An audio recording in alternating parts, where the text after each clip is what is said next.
আজকে আমাদের এমন একটা দিন আমরা আজকে সভা করতে যাচ্ছি, যে মুহূর্তে আমি একদিন 5 আগস্টের পরে বক্তব্য রাখছিলাম। আল্লাহ পাকের হাজার শুকরিয়া, মাদার অফ ডেমোক্রেসি সাবেক প্রধানমন্ত্রী বেগম খালেদা জিয়া সুস্থ শরীরে এবং সুস্থ অবস্থায় দেখে গেলেন স্বৈরাচারের পতন।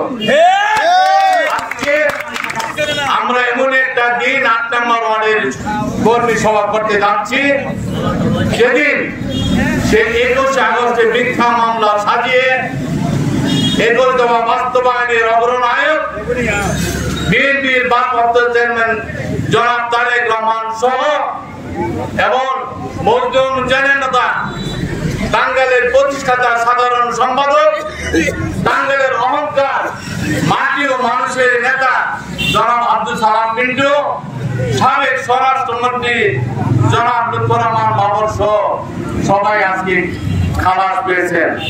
আমরা মহান রাব্বুল আলামিনের কাছে শুকরিয়া আদায় করছি, বলেন আলহামদুলিল্লাহ।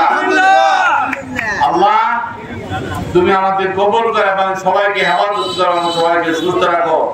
আগামী দিনে বাংলাদেশের অগ্রযাত্রাকে অব্যাহত রাখার জন্য সবাইকে তুমি তৌফিক দান করো, বলেন আমিন। আজকে আমরা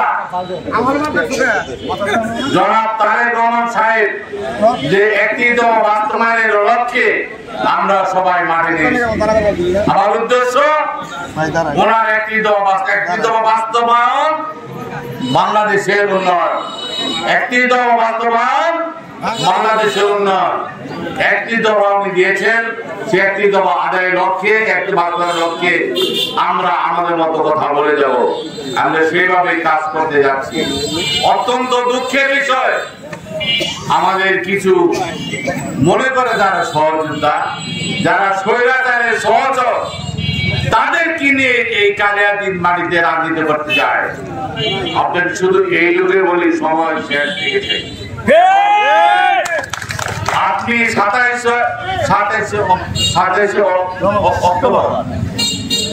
অক্টোবর আমরা এখানে বিশাল যুব সমাবেশ করেছিলাম। তার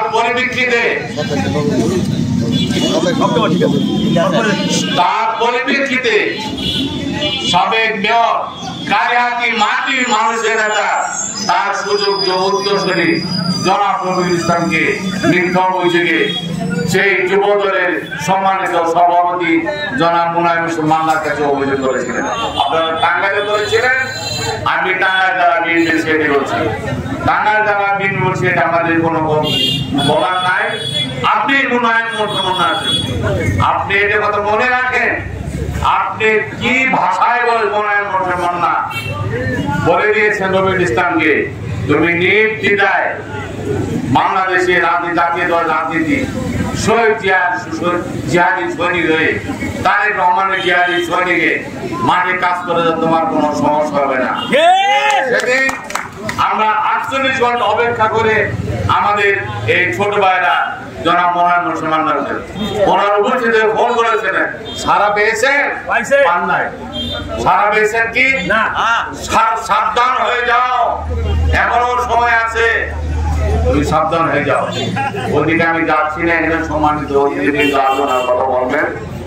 আমরা চাই আমরা সবাই মিলে গলায় কাঁধে কাঁধ মিলে এই কালিয়াদীর মাটিতে, এতদিন বন্ধ আমরা কালিয়াদীর মাটিতে এইবারের চেয়ে বেশি ধান ফলনের সুযোগ আর বেশি আছে বলে আমার জানা নাই।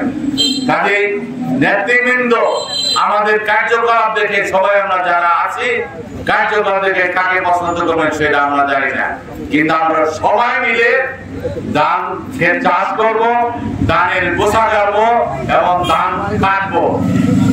ধানের ছোলাটা কার হাতে ধরে দিবেন সেটা ওনারাই জানে, সেটা আমাদের বিবেচ্য বিষয় না।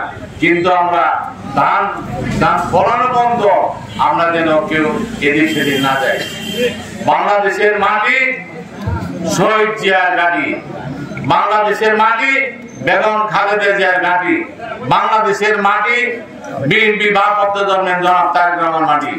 কাজে আপনারা সেই লক্ষ্যে কাজ করে যাবেন এবং আপনারা আজকে এই অল্প সময়ের মধ্যে অল্প পরিসরে একটা সুন্দর একটা সভা আয়োজন করতে পারছে। যারা আয়োজন করছেন তাদের আমি অত্যন্ত ধন্যবাদ জানাই। যে সমস্ত মিডিয়ার লোকরা এসেছেন আপনাদের অনুরোধ করব আপনারা সঠিক সংবাদটি পরিবেশন করবেন।